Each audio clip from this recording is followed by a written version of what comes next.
Right. To continue this conversation, we're joined by Monica. Monica, good morning to you. Thank you for taking the call. Morning, Greg. Right, your daughter is in the same situation as Rebecca, is that correct? That's right, yes. My daughter, Aoife, is 19 years of age now. She received 3 doses of the vaccination, 2010 and 2011. Sorry, I'm just a bit nervous and emotional. So after the 3rd dose, Aoife developed a very bad headache with blurred vision. This went on and persisted. To this day, it has never ceased. So she's 6 years now suffering with chronic, new daily persistent migraine. Are you in any doubt that the 2 events are connected? I'm in no doubt at all. It took me quite a while to make that connection. It was when I heard other parents discussing this on the radio, and I just said, that is Aoife, that is my daughter. It's the very same. All the same symptoms, the stomach problems, the pain, the lethargic, everything. I've been to about 8 different consultants all over the country. None of them can help her. So until I heard of regret, I didn't know where I was going to go.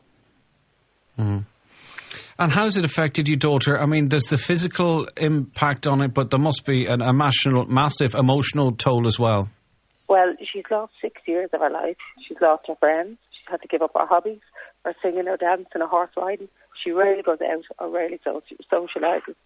Last Wednesday alone, we attended her private consultant, and she got 31 injections into her head, her forehead, her temple, her neck, and her shoulder of Botox to try and just reduce the pain in her head slightly. Now, we're 6 years in treatment for this, and absolutely nothing is helping.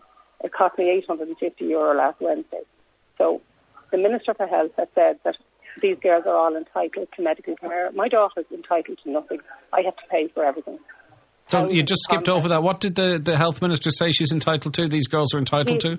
We're entitled to medical care. He said everyone in this country is entitled to medical care. And as I said, I'm entitled to nothing. My husband and I both work, so we have to pay for everything. I could go on maybe a long waiting list to see a neurologist for 5 years, but I can't do that to my daughter. So I have to pay and go privately. But are you getting anywhere even going privately, though? I mean, is the situation at all improving? No, it's not. No.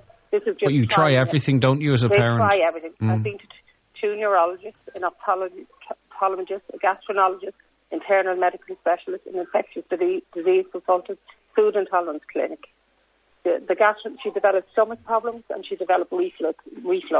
All of these symptoms are on the patient information leaflet, which we were not given. I mean, I'm not anti-vaccination. I wanted my daughter to get this vaccination because I thought it was great. It's going to prevent something. But there are other ways possibly to do that, and some people have suffered bad side effects. So what is the Minister going to do for us? What would getting that leaflet in advance have changed, though, in fairness, Monica? What we were told was she may have a sore arm, she may feel slightly dizzy or whatever. That's like my daughter said, all her vaccinations, all my children have. But if I had read the full list, if anyone reads them, that's exactly what she has. Yeah, I get you. I mean, I most certainly would have got maybe more advice and taken more heed of it. It would have been a more considered decision, really, is what you're saying. Yeah. Okay. So can they not give that to the parents going forward if they want people to have this vaccination? Can they not give it to them? Yeah. What do the consultants say going forward, Monica? I suppose they can't say much, can they? Well, the most recent consultant, the neurologist, this man understands. He's the only person who seems to understand what she's in, and he's referring us to London to another specialist who he feels will support that it is the vaccination that caused this to Aoife. Okay. Monica, thank you. And pass on our best wishes. I know it's so terribly tough for you and your family. Thank you, Greg. Okay, take care. Karen joins us too. Karen, your daughter also was vaccinated in 2010. She was 12 years of age. That's correct, Greg. Like the last mother on, my daughter too had all 3 vaccinations. Those vaccinations now have been reduced back to 2. They no longer give 3. But my daughter had all 3 vaccinations, and she reacted after each one of them. Now, I was told at the time that they were normal reactions. Had I have read the patient information leaflet, I would have seen that her reactions were listed side effects by the manufacturer and would have known not to continue. Now, in actual fact, I feel those responsible for giving the vaccination should have known not to continue on with the second and the third when she reacted to the first. And they had to call me to the school on all occasions. So they were well aware of her reactions. And just like that last lady, my daughter too suffers from headaches. She's cognitive impairment, which is short-term memory loss, lack of concentration, focus. She has the food intolerances. She's recurring daily headaches, recurring infections because, like most of the girls, they have crashed immune systems, so they're open to picking up anything that's going. She's constantly dizzy, weak. She's numbness, limb paralysis, noise and light sensitivity. She just cannot function. She has lost her entire secondary school education. She was a top honours student. All her friends have gone to college, and she's left lying on the couch, as she says herself, reduced to daytime television. There's hundreds of these, there's hundreds of these teenagers, a lot of them now becoming women around the country, hundreds and hundreds of them, isn't there?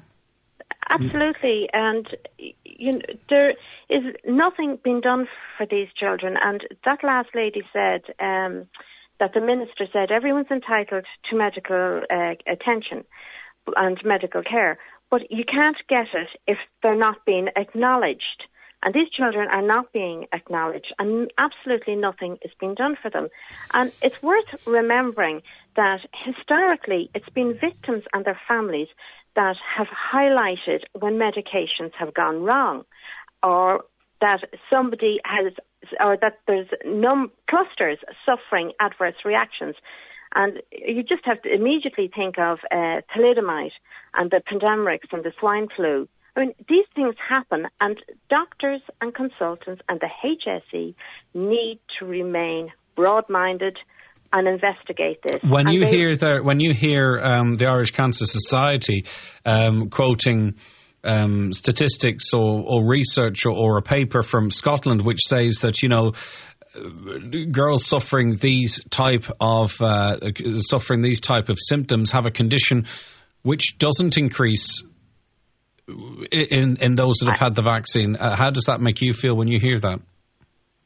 Well, it was a statistical analysis, and that statistics can be produced for whatever you want the outcome to be. Right, that's really what I was asking. You would have no faith in that. So the key issue here is you're, Karen, also in the school that you're not anti-vaccine, and vaccine's incredibly important, and I think most people, a lot of people agree, and others don't, of course. It's about the fact that if you'd have been given the proper information, you would have seen issues with your daughter after the first injection, and then perhaps you could have made a better informed decision not to proceed with it or to get further advice. Or that's really the crux of this, isn't it? Or one of them, at least. But my daughter might have some semblance of a normal life had it had been detected at the first injection. Now, her future's written off, Greg. There's nothing, absolutely nothing. Her friends have moved on. She struggles to maintain contact with them and get out whenever she can and push herself through it. But, 40, 50, 60 years lying on a couch in pain is a very long time. And how people can stand back and allow this to happen and continue to happen is just unconscionable.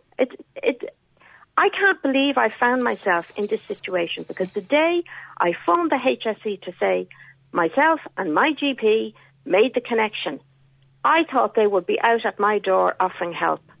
Well, I can tell you, quite honestly, that door is firmly shut, and they don't want to see, hear, or know anything about it. They have not examined, assessed, or treated any single child that I know of.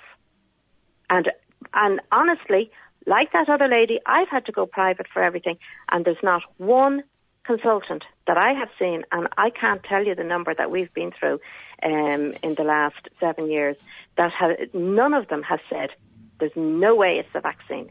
they've all said there is a possibility. So I believe the HSE need to launch an independent investigation and identify children who may possibly be predisposed to having an adverse reaction, thereby eliminating them from future vaccinations and making the whole process safer.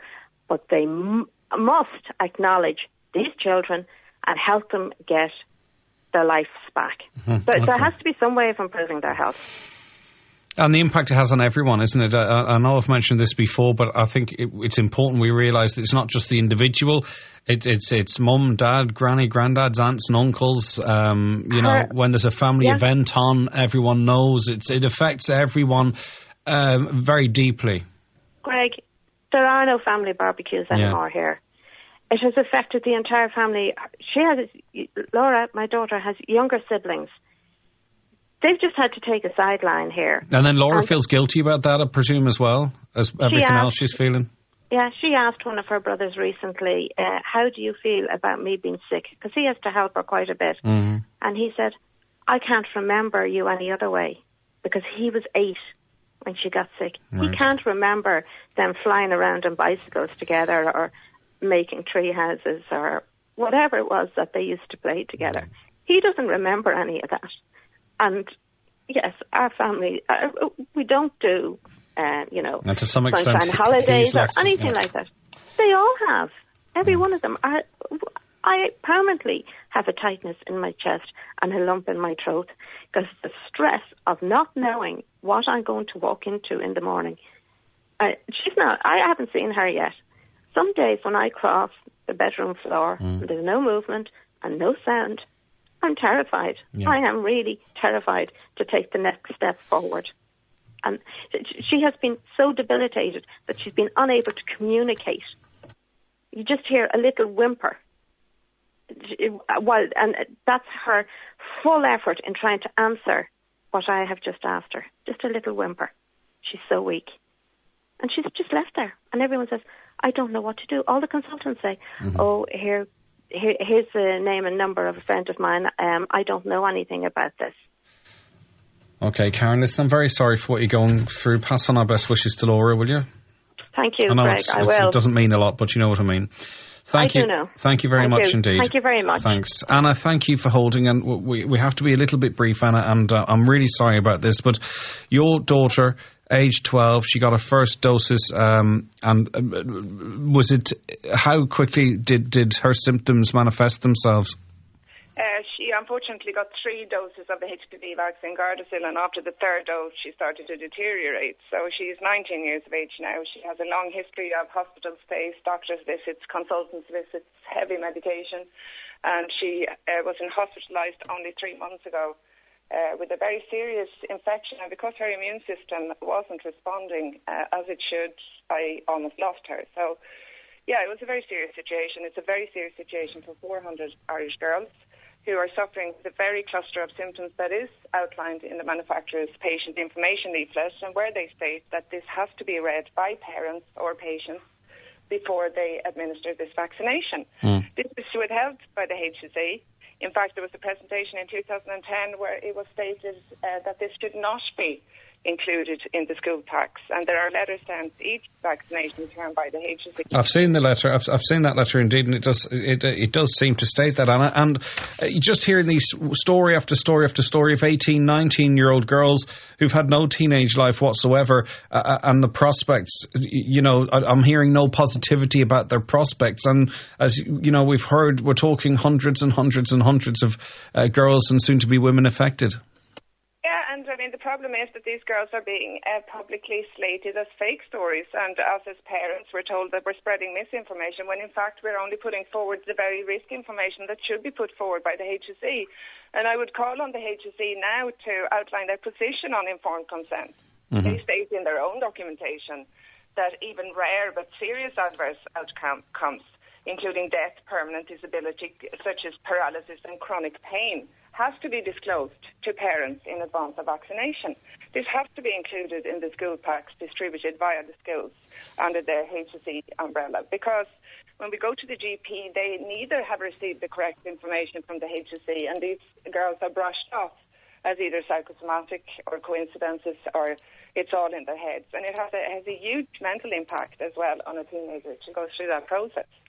So we need to wake up to that. And informed consent is something now that these 30 organisations that have gone in under the Irish Cancer Society and the HPV Vaccine Alliance, I call on each one of them, specifically the Children's Rights Alliance, Barnardo's, Boots, the Irish Women Council, to come out and on record state what is their position of the HPV withholding this critical risk information from Irish parents. Okay. This vaccination. Anna, thank you very much for coming on. I do appreciate it. That